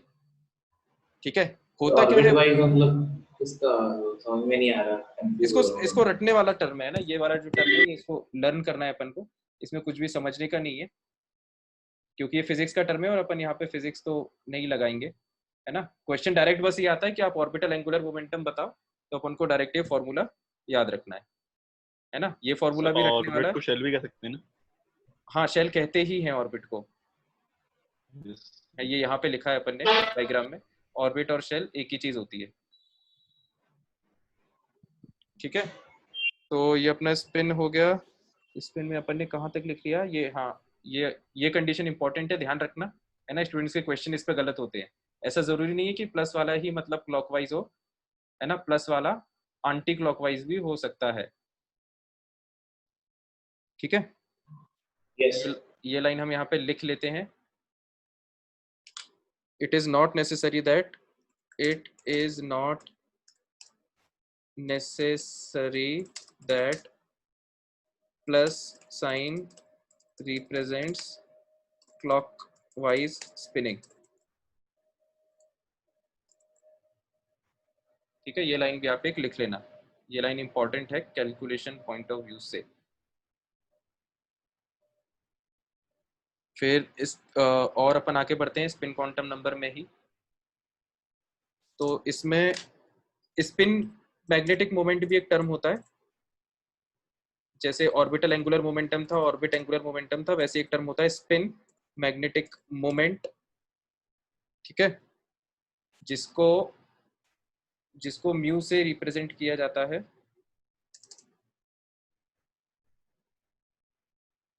ना। ये अगेन ये रटने वाला फॉर्मूला है, जिसको म्यू से रिप्रेजेंट किया जाता है, और म्यू का मतलब क्या होता है, under root n dash plus 2। ठीक है, जहां पर एन डैश क्या चीज है, ये bm क्या है ये मैं अभी समझाऊंगा। जहां पर एन डैश क्या चीज है, एन डैश है number of unpaired electrons, number of unpaired electrons. ठीक है, bm जो है वो बोर मैग्नेटॉन है ना। इसका मैं फुल फॉर्म लिख देता हूँ, ऑल्दो फुल फॉर्म की जरूरत नहीं पड़ती। बोर मैग्नेटॉन, ये बस एक यूनिट है इसको मेजर करने की, है ना। स्पिन मैग्नेटिक मोमेंट को मेजर करने की ये यूनिट है बोर मैग्नेटॉन, जिसे शॉर्ट में bm बोला जाता है। ठीक है, बोर्ड ने फाउंड करा था फॉर्मूला? ये वाला फॉर्मूला नहीं, बोर ने तो खैर नहीं फॉर्म किया होगा, ऐसे ही रख दिया होगा यार उसके सम्मान में, है ना, इस तरह से समझ लो और क्या। तो ये एन डैश जो है वो नंबर ऑफ अनपेयर्ड इलेक्ट्रॉन्स होता है ना। अब अनपेयर्ड इलेक्ट्रॉन्स क्या होते हैं, अनपेयर्ड इलेक्ट्रॉन मतलब वो ऐसे इलेक्ट्रॉन जिनका जोड़ा ना बनाया गया हो। ठीक है, जैसे यहाँ पर ये जो डायग्राम है, इसमें देखो जितने भी इलेक्ट्रॉन्स है वो सब पेयर्ड है, बस ही एक इलेक्ट्रॉन अनपेयर्ड आ रहा है। ठीक है, तो इस एटम के लिए अपन बोल देंगे कि एन डैश की वैल्यू हो जाएगी 1। सर एक डाउट है। हाँ बताओ। सर एक से ज्यादा अनपेयर्ड इलेक्ट्रॉन्स हो सकते हैं क्या? बिल्कुल हो सकते हैं। अगर एक ही अनपेयर्ड इलेक्ट्रॉन होता तो फिर अपन ये फॉर्मूला ऐसे नहीं लिखते ना, फिर तो अपन 1 ही डाल देते वैल्यू सीधे। सर लेकिन सर इलेक्ट्रॉन तो सर एक ही बचेगा ना अनपेयर्ड, नहीं तो वो तो नहीं, पेयर्ड ही हो जाएगा ऐसा नहीं है एक ये। ऑर्बिटल में। अभी जब अपन वो इलेक्ट्रॉनिक कॉन्फ़िगरेशन पढ़ेंगे ना, तब समझ में आएगा कि अनपेयर्ड इलेक्ट्रॉन ज्यादा भी हो सकते हैं। ठीक है, तो अभी तो तुम इसको ऐसे लिख के छोड़ दो, अनपेयर्ड इलेक्ट्रॉन तो निकालना पहले क्लॉकवाइज वाला लगते हैं ना इलेक्ट्रॉन, फिर एंटी क्लॉकवाइज वाला? पहले क्लॉकवाइज वाला रखते हैं, मतलब पहले अपवर्ड पॉइंटिंग वाला रखते हैं। हाँ वही पहले ऐसा ना? कुछ होता है, मैंने पढ़ा था। हाँ, वो अपन पढ़ेंगे अभी बाद में, पहले स्टेप वाइज चलते हैं। अभी तो आप इतना लिख के छोड़ दो, अनपेड इलेक्ट्रॉन निकालते कैसे हैं ये सब्सिक्वेंट टॉपिक में समझ में आ जाएगा। स्पिन मैग्नेटिक मोमेंट का ये फॉर्मूला होता है, और इसमें तो ये बीएम की वैल्यू है क्या कोई? नहीं, बीएम एक यूनिट है, जैसे जैसे मास की यूनिट केजी होती है ना, वैसे ही मैग्नेटिक मोमेंट की यूनिट होती है बीएम। Yes sir. ठीक है, यूनिट है ये, दिस इज अ यूनिट। अगर डाउट हो तो, कंफ्यूजन हो तो लिख लेना यहाँ पे, दिस इज अ यूनिट। ठीक है, फिर एक इंपॉर्टेंट चीज और है यहाँ पे स्पिन में ही, मैक्सिमम स्पिन ऑफ एटम। किसी स्पिन का, अरे गुदागादी मत करो भाई इस पे, किसी एटम का जो मैक्सिमम स्पिन है वो हम कैसे निकालते हैं, इसका ये पहले फॉर्मूला लिख लो। ये अभी जब हम स्पिन निकालना सीखेंगे तो समझ में आ जाएगा। स्पिन तो इलेक्ट्रॉन का होता है ना? हाँ, उसी इलेक्ट्रॉन्स के टोटल स्पिन को जब अपन काउंट करते हैं ना, तो हम बोलते हैं कि वो एटम का स्पिन हो गया। मतलब होता वो इलेक्ट्रॉन का ही है, लेकिन सर किस, लेकिन सर फिर एटम स्पिन नहीं होता था तो फिर एटम का स्पिन कैसे कह सकते हैं सर? यार ऐसे तो केमिस्ट्री में तो बहुत सी चीजें ऐसी कहते हैं जो तुम्हें समझ में ही नहीं आएगा क्यों कहते हैं, है ना। तो वो ऐसा समझ लो कि ये टर्म इसलिए बनाया गया है क्योंकि जैसे दो एटम है, अब किस एटम में ज्यादा अनपेयर्ड इलेक्ट्रॉन्स है उसको अपन कैसे बताएं, तो उसके लिए फिर ये टर्म डिफाइन कर दिया। तो जैसे दो एटम अगर हैं, तो जिसमें नंबर ऑफ अनपेयर्ड इलेक्ट्रॉन ज्यादा होंगे उस एटम में स्पिन ज्यादा आएगा। तो उससे हमें समझ में आ जाएगा कि जैसे जिस एटम के मैक्सिमम स्पिन की वैल्यू ज्यादा है उस एटम में नंबर ऑफ अनपेयर्ड इलेक्ट्रॉन ज्यादा होंगे। ठीक है, यस सर। तो ये एक फॉर्मूला है जो आपको ध्यान में रखना है, maximum spin is equal to number of unpaired electrons by 2, है ना। टोटल स्पिन में भी पॉजिटिव और नेगेटिव। तो यहाँ पर एक लाइन और लिख लो, इसी के अंदर मैक्सिमम स्पिन जब अपन निकालेंगे किसी एटम में, जो टोटल स्पिन आएगा, है ना, टोटल स्पिन में भी पॉजिटिव और नेगेटिव कुछ भी आ सकती है वैल्यू। ठीक है, फॉर एग्जाम्पल एक अपन एग्जाम्पल लिख लेते हैं यहाँ पे, जैसे किसी एटम में, ध्यान से देखना, जैसे मान लो ये वाला एक हाइपोथेटिकल अपन एग्जांपल लिख रहे हैं, ये एक ही सबशेल अपन बना रहे हैं, ऐसे बहुत सारे सबशेल होते हैं एक्चुअल में। तो जैसे ये किसी एटम में इलेक्ट्रॉन की फिलिंग हो रखी है, इस तरह से ये 5 इलेक्ट्रॉन भर गए और ये 3 इलेक्ट्रॉन ऐसे भर गए। ठीक है, तो यहाँ पर नंबर ऑफ अनपेयर्ड इलेक्ट्रॉन्स कितने हैं, 2, है ना। तो हम कह सकते हैं कि एन डैश की वैल्यू कितनी आएगी, ये एक अनपेयर्ड इलेक्ट्रॉन है, ये एक अनपेयर्ड इलेक्ट्रॉन है, तो हम कह सकते हैं एन डैश की वैल्यू आ जाएगी 2। तो एन डैश की वैल्यू 2 आ गई, तो इस एटम का हम स्पिन मैग्नेटिक मोमेंट कैलकुलेट करके बता सकते हैं, और इस एटम का स्पिन कितना है वो भी हम कैलकुलेट करके बता सकते हैं। 2/2 आंसर आ जाएगा कितना, 1। अरे ये पेन कौन चला रहा है यार इस पे, तुम लोग इतने टाइम से मोबाइल यूज कर रहे हो, अब तो तुमको हो गया होगा ना कन्वीनियंस मोबाइल यूज करने में, अभी क्यों गुदागादी होती है बार बार बोर्ड पे। ठीक है, तो ये एन डैश की वैल्यू 2 है, तो इससे अपन मैग्नेटिक मूवमेंट और मैक्सिमम स्पिन दोनों अपन कैलकुलेट कर सकते हैं। मेन बात ये थी कि जो टोटल स्पिन है वो प्लस या माइनस कुछ भी हो सकता है। ठीक है, क्योंकि स्मॉल एस की वैल्यू कुछ भी हो सकती है, जैसे मान लो हमने यहाँ पर अपवर्ड स्पिन को -12 बोल दिया, ठीक है, तो ये -12 ये -12, तो टोटल स्पिन आएगा वो कितना आएगा, उसकी वैल्यू नेगेटिव आएगी। और वहीं अगर अपन ने अपवर्ड इलेक्ट्रॉन को +12 बोला होता तो जो टोटल स्पिन आता वो पॉजिटिव आ जाता। ठीक है, सर डाउट है। हाँ बताओ, ये लाइन भी इंपॉर्टेंट है। हाँ सर बताओ। स्पिन मैग्नेटिक मूवमेंट और मैक्स स्पिन ऑफ एटम में कोई रिलेशन होती है कि दोनों, या फिर दोनों अलग टर्म है? दोनों अलग टर्म है अपने आप में, दोनों में ऐसा कोई ऐसा रिलेशन नहीं होता, है ना। सर जैसे सर मैग टोटल स्पिन पॉजिटिव ही होना चाहिए ना, क्योंकि कुछ ना कुछ तो होगा स्पिन, नेगेटिव कैसे होगा उसमें? यार वो मतलब ये सब रिप्रेजेंटेशंस हैं, मतलब हाँ स्पिन तो वैसे प्रैक्टिकली तो सर पॉजिटिव, मतलब पॉजिटिव ही। प्रैक्टिकली तो पॉजिटिव ही होता होगा, है ना, लेकिन यहाँ पर अपन को साइन इसलिए कंसीडर करना है क्योंकि जैसे अगर वैल्यू, वही मैं कह रहा हूँ ना कि जैसे अपवर्ड की वैल्यू नेगेटिव असाइन की है तो टोटल स्पिन भी हमें नेगेटिव बताना पड़ेगा। इस लाइन का ये मतलब होगा कि वैसे इलेक्ट्रॉन्स ज्यादा हैं जो नेगेटिव स्पिन वाले हैं और वैसे इलेक्ट्रॉन्स कम हैं जो पॉजिटिव स्पिन वाले हैं।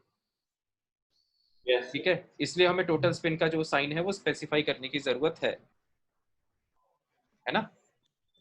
तो स्पिन मैग्नेटिक मोमेंट से इतना समझ में आता है हमें। Yes.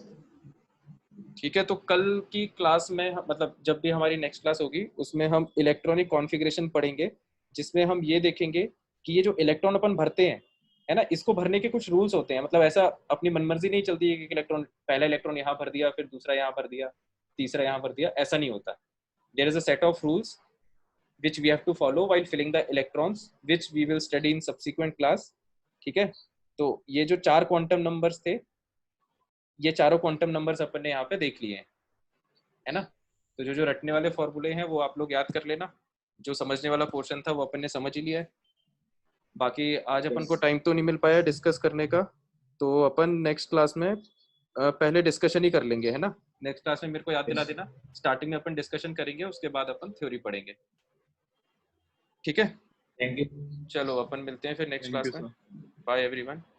तो हाँ बोलो, कोई कुछ कह रहा था क्या? नहीं सर, थैंक यू। हाँ, ओके, वेलकम।